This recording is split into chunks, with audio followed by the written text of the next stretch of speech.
Hi everyone, this is Jim. Welcome to this postmortem of my Blitz game number 854. My opponent started off with d4. I went with knight f6, and then he went with bishop to f4, the key move in the London system. So I go for d5. You can see that's the top choice, and just guarantees an equal share of the position and pretty much an even game. I did a series of videos called Black Repertoire against d4 sidelines, and so I recommended this setup. So I thought I would try it out, and my opponent was pretty highly rated. He was rated 2060 on Lichess in the rapid category. So opportunity to try this out against a highly rated player. So he continued with e3. It's one of the ways to play here, as well as knight f3. I go with c5. One idea is to play this move c5 as early as you can, keeping in mind that you can always play the queen check to gather up the pawn if white takes. So I'm not really gambiting a pawn here. And then he plays c3, and after you see the move c3, then I play e6. So this is one of the ideas of the system, so that the bishop can take back, so you don't have to worry about that. Now he went knight d2. The normal move here is knight f3, and this does have one slight consequence later that I missed. So, but basically you can still get to the same setup. So you develop the knight here, and that's the advantage of the early c5 deployment, is you get this knight to a good square. It's not forced to go to the d7 square like it often does, and it's a little more active here. Let's see, he went bishop d3, once again avoiding the deployment of the knight, which is the most popular move. And I went bishop d6, and then he retreated his bishop back to g3, and we're actually out of the opening book, because this is really not a good move here. He really needs to exchange, or maybe he can develop the knight at this point and allow me to double his pawns. That might be playable too. But the fact that he has not developed his knight means that I could have exploited this with the move e5. Now I just continued with my standard setup and the one that I recommended in the videos, and it works fine here, so it's not like it's a mistake. I just had an opportunity to do better, because with no knight on f3, normally there's a knight there, you can play the move e5, and this just opens things up, and black is in good shape here, so it's pretty much an equalizing move. The line in the opening book goes like this: d takes c5, bishop takes, and then bishop to b5. The chess engine was also recommending e4 here. But anyway, it's a good position where black has a little more space in the center and can castle quickly. So that would have been an improvement over the way I played. Here, let's get back to the game. Like I said, I just was continuing with the setup that I had recommended. I castled, and you ignore the fact that it seems like we're going out of book, because he plays, yes, he finally plays knight to f3. And we've just transposed back into that main line. Okay, and then another idea of the setup I recommended is this b6 move, allowing the bishop to come to b7. And so it's just a convenient setup for black's pieces. All of black's pieces get out and into the game, and black has a little more influence on the center. It's not a huge difference, and white has a lot of activity. So still about an even position. White can jump in with this knight to e5 move. I need to defend the knight, but I get my bishop to that good diagonal. And I am, in the long run, going to try and push him back and push my pawns forward. But if white plays actively, white can prevent that plan, as we saw happening in the game. So he didn't play f4 immediately. He castled first. And then I went queen c7 here. Let's see, knight e7 is also a move, just bringing this knight around to the queen side. And rook to c8 is a reasonable developing move. But there's actually nothing wrong with queen c7. I did want to point out there's a blunder here that you need to avoid, which is, as I explained, I wanted to play this move knight to d7, but there's a tactical problem with it. So if you want to spot that, you can take a moment to pause the video and see what's wrong with that guy. Okay, I'm going to give the answer away now. If you play knight d7 here, he can trade this knight with tempo. The knight is hitting my queen, so I have to take back. And then my bishop is loose here. It's just a little subtlety. So that's why That's why queen c7 is played, to defend that bishop so that knight d7 is possible. That's the way I like to play this. He goes f4, and now I go knight d7. And he goes queen h5 immediately. He actually doesn't need to play this immediately. I was thinking he needed to prevent f6, but if he plays a different move, like bishop h4, which is what he played next in the game, and I try to play f6 to chase his knight away, he can still play queen h5 because it comes with a mate threat. So I end up having to play f5 anyway. So I've wasted a tempo. So it looks like you know, if he plays, whether he plays queen h5 or whether he goes with bishop h4, it doesn't matter. I still have to respond with this f5 move. So I'm just not going to get that f6 move in that I want to get in. There are times when you can play that. If, for example, sometimes white will move his queen to e1 to try and come in on the dark squares here, and then that becomes a playable move. But with the bishop here and the queen on the light squares, you always have to worry about queen h5. So f6 is not really in the cards at this position. But as I said, this is still quite a playable position for black. Let's see, he went bishop h4. I guess he wants to, well, discourage knight f6. But of course I want to play knight f6 as a good square for the knight, and may go to here after chasing the queen away. So he trades it off. I think the chess engine didn't really like this move, but everything stays in the range of about even for quite a while. It did point out that I should have considered g takes f6. I didn't really think about this, but this is really chasing that knight away.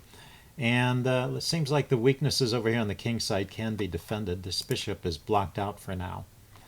This knight will probably retreat to f3, or maybe it'll trade itself off and then the other knight will come to f3. But it seems like his attack is slow enough that this weakness on my king side is not a problem. I would be reluctant to play that way in a game, honestly. I mean, it seems like this activates my rook without taking a lot of risk to my king side pawns. But for what it's worth, the chess engine likes taking with the pawn there. Let's see. So now he retreats his queen. And I went ahead and took with the bishop. This is a questionable decision, giving up the bishop here. It is technically the better piece because his pawns are on dark squares, and so there's a dark squared piece bishop that can attack them, whereas this is a light squared bishop blocked in behind my pawns. But, you know, it doesn't always turn out to be the case. But, well, the chess engine is saying I could play something like this. Bishop e7, rook to d1, and then take with the knight. First taking with the d pawn here, and then rook to h6. So it also thought that rook back to f8 was fine as well. So that's an interesting way to play. I just gave up the bishop here. I wasn't sure what I was doing with it. And he took with the f-pawn, so he wants to have this open file. And I went to g6 with the knight, looking at this g-file. And I had ideas of getting my queen out in front of the rook. But he didn't give me enough time to do that. He played this pretty well, really. I could have gone all the way to h6. That might have been better in some respects. Let's see. After rook g6, he goes knight f3. I mean, yeah, one point is he can chase my knight to h6. So. And then I took on d4. And this is the first move where chess engine really thinks maybe it's a slight mistake. And white starts to get an advantage. Pretty much the whole game up to now has been about even. So I think it's a success for this opening strategy. You just have to be able to play the middle game here. Let's see. So I took on d4, and that kind of helps him straighten his pawns out. I was wondering about this c4 move. I mean, it gains a little more space on the queen side and kicks the bishop. But, you know, the bishop is going to route around to this other diagonal anyway. And I'm not sure what I'm doing with the extra space. I guess, though, this gives me a plan. Now I can push my queen side pawns forward and try and create a weakness there. So that's maybe, well, almost certainly the better idea here. I exchanged, and he took back. My idea was to be able to push this pawn forward and create a square for my knight to come around to. But that's a slow plan, and I don't ever actually get there. The other thing I wanted to do in this position is trade off my light squared bishop, because I realize this bishop is blocked in behind my pawns, and so playing this a5 move is part of that plan. I'm just going to put the bishop on a6 and force a trade here. He continued with a4. I dropped my queen back to c8, continuing with my plan. Now he throws in knight h4, kicking my rook, so I move to the side. My rook is a bit awkward over here, so and there is a slight advantage to white through this sequence. So there's a place, we'll get to it, where white could have done better. Queen f2 wasn't really liked by the chess engine, so maybe this is one of those places. So for example, g3, just defending the knight. Let's say I can play bishop a6 here, goes for the exchange. Queen takes. You know, I probably would have taken with the rook, but this is we're going to look at this chess engine line. And then knight back to f3. And I can't say I understand why immediately, although my pieces do look a bit awkward, but the chess engine likes white quite a bit here. So this might be a favorable endgame for white. Yeah, I guess the problem is I'm going to have trouble unraveling this knight. And he's prevented me from playing g5. So, you know, if I can get in g5 and rook to g6 and back, you know, it's a way to coordinate my forces.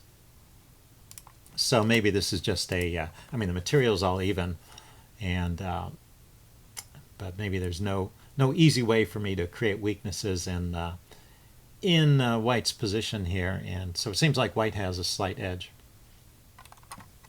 in this endgame. Anyway, he went queen f2. I think that's all entirely reasonable. And I do get my bishop trade in. Let's see, he defended, and I played g5 now. I didn't need to take the bishop right away. It was going to be there for a while. And then he dropped his knight back to f3. And here's one more chance where the chess engine finds a line that it likes for white. Although this one is really tricky. This is queen d2. Now that's nice. That's a pin. My rook is loose there, and so I can't take his knight, so that's a nice move. So I defend my pawn with the queen, and then he plays knight takes f5, sacrificing the knight here, and then trades bishop, so pulling my rook away, and then grabbing another pawn with rook takes f5, and then I play rook g6, defending this pawn. And it likes white here, so if we count, white got 2 pawns. Let's see, this one is an extra pawn, and that one's an extra pawn. Yeah, so he's got 2 pawns for a piece, but this is a very strong passed pawn. So this is something that probably is quite good for white. So anyway, that was another way for white to get an advantage, but not easy to see in a blitz game. He just dropped his knight back to f3, a very reasonable way to play. Let's see, and we've sort of gradually gotten back to about even. There's no longer any big winning chances for white here. I go rook g6. He goes h4. I played h6. And then he went h5. And actually, after h5, the advantage shifts to black, although I had to find the right move here. I was kind of wondering about this move, but he should take. He takes, I take, and then play g4. And maybe there's some slight edge for white still, but that pretty even position. Pushing, I drop my rook back, just kind of closes us up, and then he played knight h2. And yeah, so it's the combination of the push and knight h2. And if I had found this move, well, I played it right to start with, so I went ahead and traded. And then the move I should have found was g4. That's a very nice move. Takes away all the squares from that knight, and that's certainly a move I could have found in a blitz game. I'm not sure why I didn't think of it or why I didn't like the look of it, because I was considering moving those pawns forward. Maybe I just didn't consider it right at this moment. And in addition to taking squares away from the knight, there's also the idea of bringing the rook up here and just winning that pawn. Anyway, that would have been pretty good for black. Big advantage to black there. I played queen d7. I guess I was more worried about getting my pieces into the game here. But, you know, you got to take those opportunities when you can. And now he played g4, so that stops me from playing g4. And let's see, I brought my rook over to defend. Played his rook over. Double my rooks, and all this is pretty reasonable. The chess engine actually prefers taking with the pawn here and allowing this passed pawn. That's pretty scary in an endgame. So anyway, I took with the rook. He took I took. Now he's got to move the queen to the side. The queen went to e2, and just brought my queen over to f7. And this is all in the range of around even, although I think the chess engine gives a slight edge to white through all of this. But let's just continue on. This was a long game here. Knight g4 attacking the pawn. Yeah, he seems to have some initiative, and my knight is a little bit out of place. I think slight edge to white here, but not something that should win necessarily. So at this point I decided to trade off. I took the rook, took back, I took the queen, and this is still an endgame that I should be able to hold. So we'll see the critical mistake later. I went king g7, he went knight f6. It does get his knight into a good position, but let's see, I go knight a7. It seems like my knight is just in time to stop him from causing any real damage here. He goes knight to d7, push this b pawn forward. All this seems to be correct. Takes. He goes knight to c5, and I went king f7, starting to bring my king over to help on the queen side. And if he played a move like king g2, I was expecting him to try and get his king into the game, and this is a chess engine's recommendation. He still has some slight edge, but it's only, you know, a fraction of a pawn. So I think with good play, it's still a draw. But he went knight b7, and now the chess engine just says all zeros, so it's definitely a draw at this point.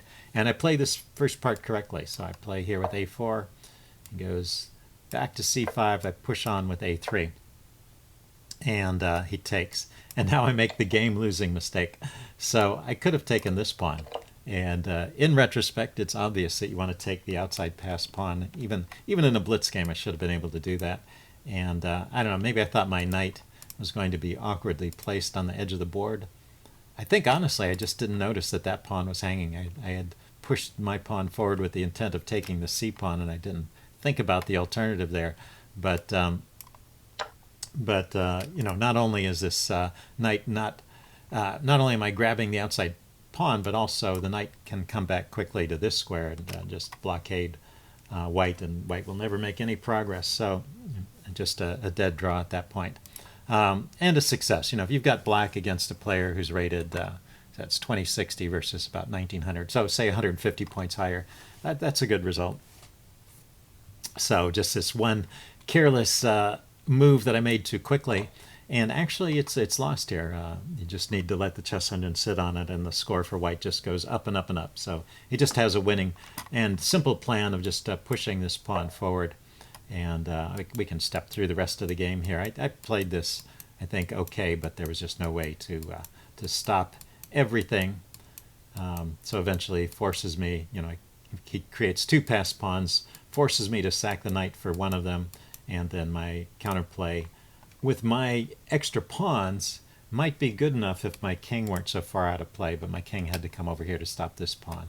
So so at this point, I resigned. There's no way I can stop this guy from queening, and his king, of course, can stop my pawn from queening. He's inside the square. So it's an easy win for white at this point. Anyway, it's an interesting game. I hope you guys enjoyed this, and I will see you later. Bye.